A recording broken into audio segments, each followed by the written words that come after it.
afternoon. My name is Bob Johnston. I'm the director of the Drug and Alcohol Treatment Program at the Wichita Falls Faith Mission. I'm here today with Taylor. He is one of our students in the Drug and Alcohol Treatment Program, and we want to find out a little bit more about Taylor. So we're going to start out with his story. Taylor, tell us about your life a little bit. Tell us that journey that you've gone through in your life and how that journey brought you up on the shores of Faith Mission. Okay, well, uh, Bob, I've always felt a big calling on my life. I really didn't know what it was. Didn't know what I had this hole inside of me that I just didn't know how to feel. I grew up in a broken home, and so I never seen anything done the right way. But I felt like I was called to be so much more than what I was. So I was just doing everything that come natural to me. Seeing my parents do drugs, I just fell in line with them, doing drugs with them. But then I went to jail when I was 18 years old.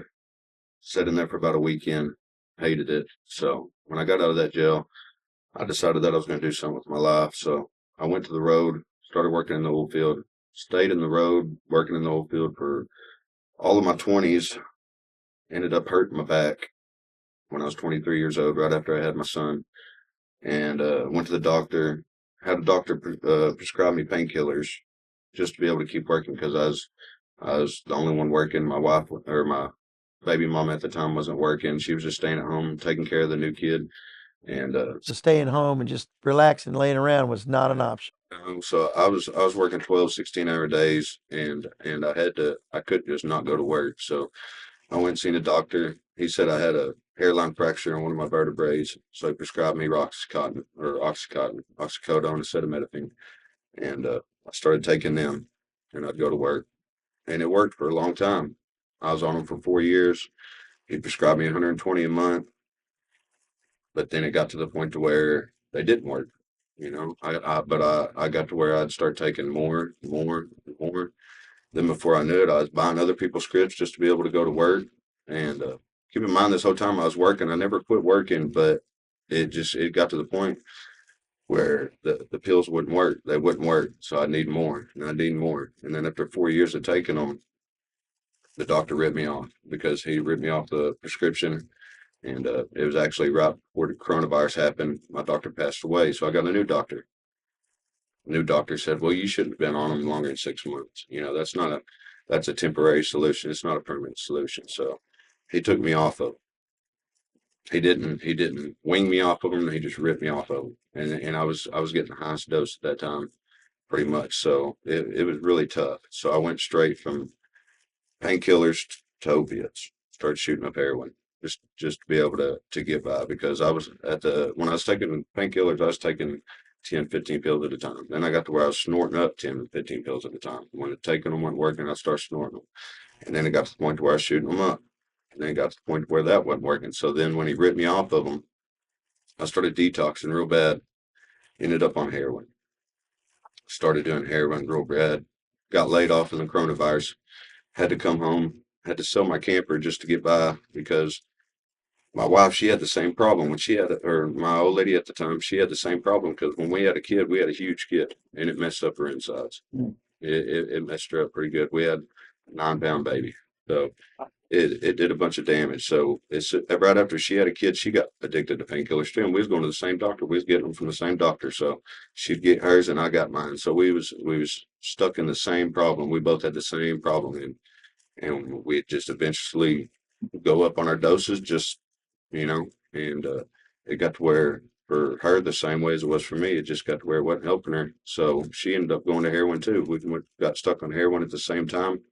Coronavirus happened. I lost my job on the road, came home and had to sell everything. We was stuck on heroin. Her dad walks in the house one day because we was renting a house from her dad. Her dad walks in the house one day and finds it. I don't even remember where I was at the time, but he finds all of the drug paraphernalia. He finds the syringes. He finds the empty cans that we was shooting off of on the bottom of the cans. He found the spoons. He found the cottons. He found it all. So he takes our son from us, takes us to court. We lose our son. At first, it was just temporary custody that we lost, or temporary guardianship that they took over, but eventually it turned permanent after a year of not fighting, and it turned permanent. So they still have him today. So I lost my house because we was renting a house from him. I lost my house, lost my job from coronavirus, got laid off. Ended up, she went to rehab, but I was, you know how a man is. He thinks that he can fix it on his own. Just give me one more chance and I'll figure it out. Let me get another job. I'll figure it out. That pride kicks in. We think we can do it all. So I kept bouncing around from job to job, worked for a couple months, lose my job. I ended up at my stepmom's house. I was tired of being on heroin, so I started driving to the methadone clinic because I wanted to be off heroin. One morning, I did a shot of heroin, and I was leaving my stepmom's house at 4:30 in the morning, driving to the methadone clinic. And I was driving down the road, and keep in mind, I never wore seatbelts. Never in my life. I hated wearing seatbelts. I was driving. The only thing I had left was my truck after we lost the house, lost my son, sold my camper just to get by. The only thing I had left was my truck. It just got paid off. I was driving my truck to the methadone plant. Come up to the lake highway. Right before I get to the lake highway, it's pitch black. I could have swore I seen red and blues. 4:30 in the morning. So what do you do when you see red and blues? Throw your seatbelt on. It's like any criminal does. You don't want to get pulled over. I'm sitting there thinking, but now looking back at that moment, I seen that God manifested his presence with them red and blues because I pulled up to the stop sign and I could see 5 miles this direction, 5 miles that direction, and there was no cars to be seen. But something told me that I could have swore I seen red and blues, and I threw my seatbelt on. Not even 30 seconds later, I come over a hill and I hit an 18-wheeler going 75, 80 miles an hour. And that seatbelt saved my life.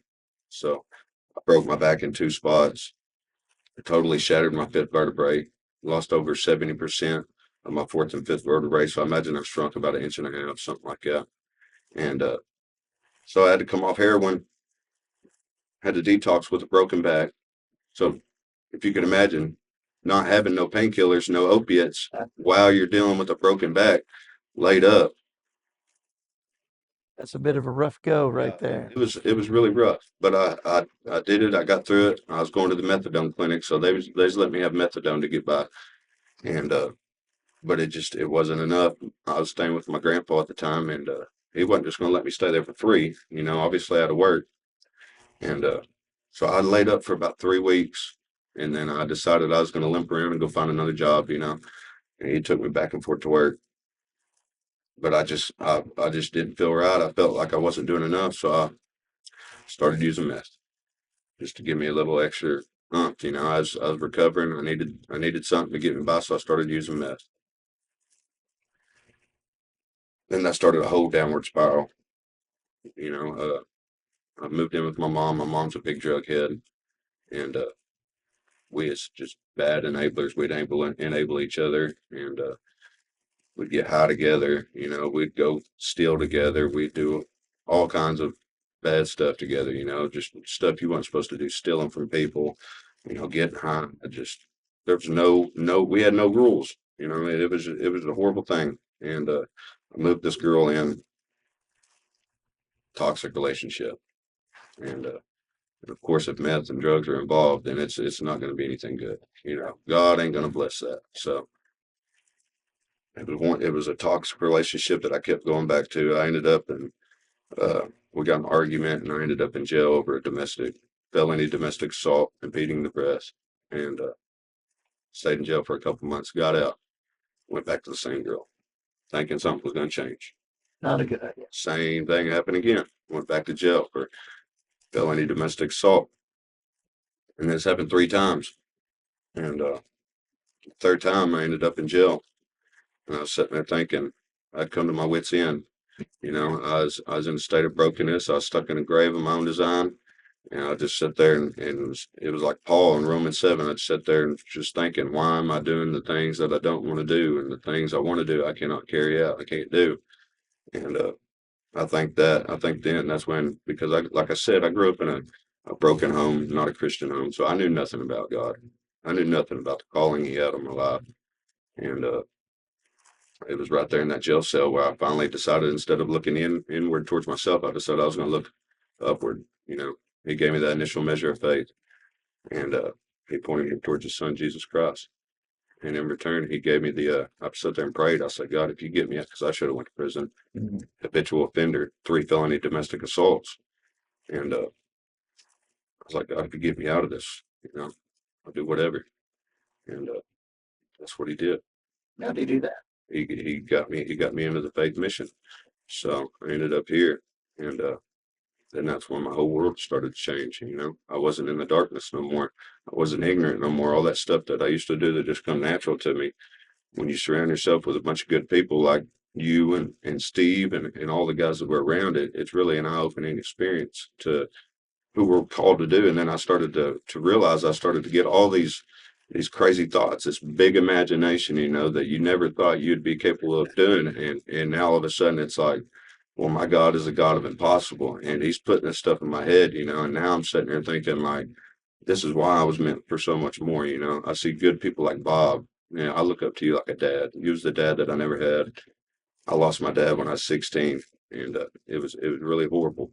I didn't have anyone to look up. I didn't have anyone good in my life to look up to. So the fact that I could come here and see such a great role model, someone I could look up to, it was really eye-opening for me. So then when you said that you said to us that you was a fisher of men, it really changed my life, because I was like, you know what, that sounds like something I would love to do. And then ever since then, all the classes we've been through, how we've heard that we're called a holy priesthood, we're saints, we're called to do so much more. And I'm just sitting there thinking that's what I could do. I could be just like Bob Johnson, and a fisher of men. My testimony can do something. What the devil intended for bad, God's going to turn around and use for his good purpose and for the saving of many souls. That's right. If you so believe. And that's what I do. I believe it in all my heart that God had plans for me, plans. The thoughts he had for me was plans to prosper me, not good and not evil, plans to give me a hope in the future, and that's what when I came here, I figured that out, that there still is hope for my life. There's a chance for me to do something with myself and to help someone else out in the process. And I'm really looking forward to that. Absolutely. Proverbs says, without a vision, Yeah. people perish. And I think you didn't have a vision. You didn't understand who you were before. Yeah. Now you know who you are. You know where you want to go. And so that's a great segue into, you're getting close to graduation. What's next for Taylor? Well, I know y'all don't like to hear it, but I really feel like there's a calling on my life to go back home. Obviously, I just got married to my lovely wife, and I feel like there's, Jesus, he couldn't do any miracles in his hometown, but I don't necessarily feel like that's the same for everyone. I feel like there's so many people that seen such a horrible side of me that when I come back and I show them just what God could do for you, that's going to maybe be what they need to turn the corner. I feel like I'm from a small town. We ain't got a big city like this where there's, a bunch of celebrate recoveries. There's a bunch of big churches. Like the churches in my hometown maybe have 9, 10 people in them, so they're yearning, they're needing someone to come in and take up the role of the next generation, like all it is a bunch of elder people, and what do you tell us all the time? Churches like that don't bring in no youth, they're just gonna die away, And so I'm really excited to take on the opportunity to go back and do something with one of my churches at home and bring my new family, and that I got now in on the process, because they're new Christians too, so we're going to go through it together, and it's going to be a learning thing, but it's going to be something that we're really going to enjoy. I feel it in my heart that it's going to be amazing. I think I agree with you, Taylor. I think you're going to do the right thing. And I think it'll be the right time, that this is, you were born for such a time as this. And I believe you're going to go back and make a difference. All you have to do, make sure you stay straight with Jesus. Sure. Stay straight with Jesus, stay in church, stay with your Christian friends. Make sure you minister to the ones that need ministry, fellowship with the ones that still love Jesus. Amen. Well, thanks for coming today, Taylor. Love talking to you. Appreciate you as always. And that's it for today. Have a great day.